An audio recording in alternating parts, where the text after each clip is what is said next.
રાજ્યની સંસ્થાની સામાન્ય મધ્ય સત્ર અને પેટા ચૂંટણીઓ ફેબ્રુઆરી 2025 મુક્ત અને ન્યાયી વાતાવરણમાં યોજવા સહિત વિવિધ મુદ્દે પરિપત્ર જાહેર કરાયું। નમસ્કાર, પ્રિન્ટ અને ઇલેક્ટ્રોનિક મીડિયાનો આજની રાજ્ય ચૂંટણી પંચની પ્રેસ બ્રીફિંગમાં સ્વાગત કરું છું।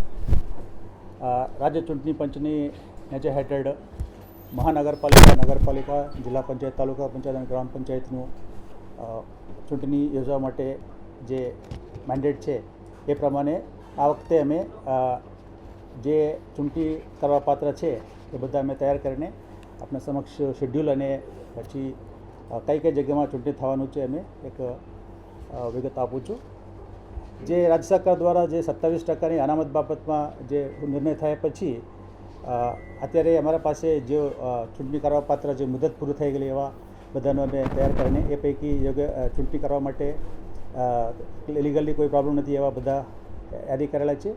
એ પૈકી જૂનાગઢ મહાનગરપાલિકા સામાન્ય ચૂંટણી, 66 નગરપાલિકાઓ સામાન્ય ચૂંટણી, કટલાલ, કપડવંજ, ગાંધીનગર તાલુકા પંચાયતની સામાન્ય ચૂંટણી, બોટાદ અને વાંકાનેર નગરપાલિકાની મધ્યસત્ર ચૂંટણી તથા પ્રસંગોપાત ખાલી પડેલા જે બેઠકો છે એ પૈકી અમદાવાદ, ભાવનગર, સુરત મહાનગરપાલિકાની 3 બેઠકો, 15 નગરપાલિકા પૈકી 21 બેઠકો વાર્ડની ને 8 જિલ્લા પંચાયતની 9 બેઠકો તથા 72 તાલુકા પંચાયતની 51 સીટો પર પેટા ચૂંટણી યોજવા માટે અમે 19/12/24 તારીખે મતદાર યાદી મુસદ્દા પ્રસિદ્ધ કરવામાં આવેલ હતી।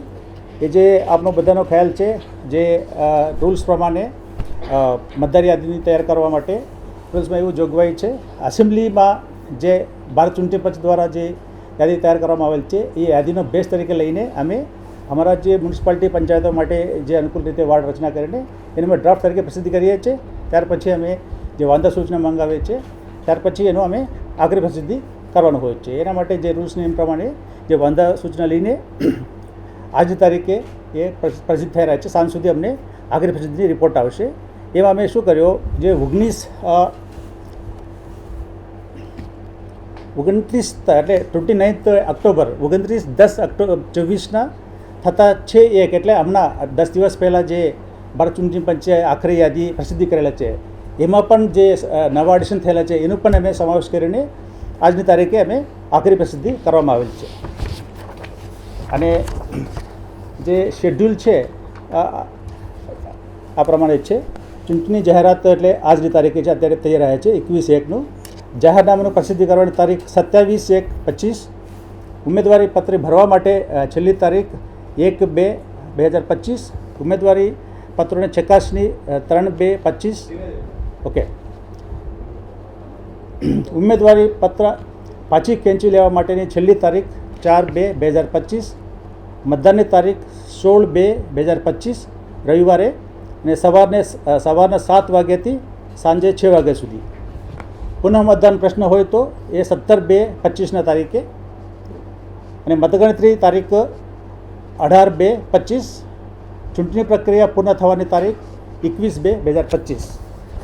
રિપીટ કરવાની કોઈ જરૂર છે? ઓકે, સારું, થોડા શાંતિથી બોલું છું। ચૂંટણી જાહેરાત 21/1/2025। જાહેરનામા પ્રસિદ્ધ કરવાની તારીખ 27/1/25। ઉમેદવારી પત્રો ભરવા માટેની છેલ્લી તારીખ 1/2/2025। ઉમેદવારી પત્રો ચકાસણી માટેની તારીખ 3/2/2025। ઉમેદવારી પાછી ખેંચી લેવા માટે છેલ્લી તારીખ 4/2/2025। મતદાનની તારીખ 16/2/2025 રવિવારે સવારે 7 વાગ્યાથી સાંજે 6 વાગ્યા સુધી। પુનઃ મતદાનની જરૂર હોય તો 17/2/2025। મતગણતરી તારીખ 18/2/2025। ચૂંટણી પ્રક્રિયા પૂર્ણ થવાની તારીખ 21/2/2025। હવે ચૂંટણી હેઠળની સંસ્થાઓ વિસ્તારોમાં 21/1 આજથી ચૂંટણી જાહેરાત પૂરો થતાં આદર્શ આચારસંહિતા અમલમાં આવે છે અને ચૂંટણીની ઉમેદવારી જે પત્રો છે, ફોર્મ છે, ભરેલા ફોર્મ એનું કમિશનની વેબસાઇટ ઉપર તમે જોઈ શકો છો, ડાઉનલોડ કરી શકો છો। અને આ ચૂંટણી માટે જે 2016ના જે રાજ્ય ચૂંટણી પંચ તરફથી એક હુકમ કરવામાં આવેલ છે એમાં 14 ડોક્યુમેન્ટ દસ્તાવેજો મતદારો માટે ઓળખાણ માટે જે લઈ શકાય એવા 14ની યાદી પણ અગાઉ આપેલા છે, ફરીથી આપીશું. કે પછી મતદાનના સમયે ઓલરેડી મેં કહી દીધું. હવે આ મતદાન છે નગરપાલિકાઓની, કોર્પોરેશનની આપ ઓળખું છું, આ મલ્ટી ચોઇસ મિશનમાંથી કરવામાં આવે છે અને જિલ્લા પંચાયત, તાલુકા પંચાયતની સિંગલ ચોઇસ મિશનમાંથી કરવામાં આવે છે. એટલે બધામાં ઈવીએમ દ્વારા કરવામાં આવે છે. હવે જે ચૂંટણી થવાનું છે એ કુલ સંસ્થાઓ 170 છે. એ પૈકીની વોર્ડ અથવા કોન્સ્ટિટ્યુન્સી કહેવાય, એની સંખ્યા છે 696. કુલ બેઠકોની સંખ્યા 2178, 2178. કુલ મતદાનની મતકોની સંખ્યા 4390, એટલે 4390. આ પૈકી સંવેદનશીલ મતદાન સંખ્યા 1032, અતિ સંવેદનશીલ મતદાન સંખ્યા 244. એ તો અત્યારની પરિસ્થિતિની હિસાબે, પછી જ્યારે ચૂંટણી પ્રક્રિયા શરૂ થાય પછી બધા નોમિનેશન થાય થોડું ઘણું ફેરફાર થશે. આ માટે ચૂંટણી અધિકારીની સંખ્યા 179, એટલે 179. મદની ચૂંટણી અધિકારી પણ એટલા સંખ્યામાં છે. અને પછી બેલેટ યુનિટની જરૂરિયાત છે 8351 રફલી. અને પછી સીયુની 5697, એટલે રિઝર્વ સાથે, રિઝર્વ તાલીમ માટે બધા અમે રાખીએ છીએ. એમાં પોલિંગ સ્ટાફની જરૂરિયાત છે 25000 જેટલા પોલિંગ સ્ટાફની જરૂરત પડે. પોલીસની સ્ટાફનું 10000 પ્લસ જરૂરત પડશે. અને પુરુષ મતદારોની સંખ્યા 19,84,000 જેટલા છે. સ્ત્રી મતદારોની સંખ્યા 19,01,000 જેટલા છે.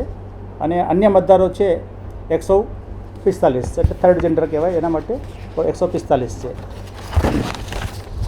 અને આપણે ફોલ્ડરમાં જે કેટેગરી વાઇઝ, એટલે નગરપાલિકા, કોર્પોરેશનના કેટલા મતદાર છે, પંચાયત, જિલ્લા પંચાયતના કેટલા છે, તાલુકા પંચાયતના છે, એ બેકઅપ તમને ઓલરેડી આપેલા છે પત્રકમાં, ફોલ્ડરમાં તમે જોઈ શકો છો.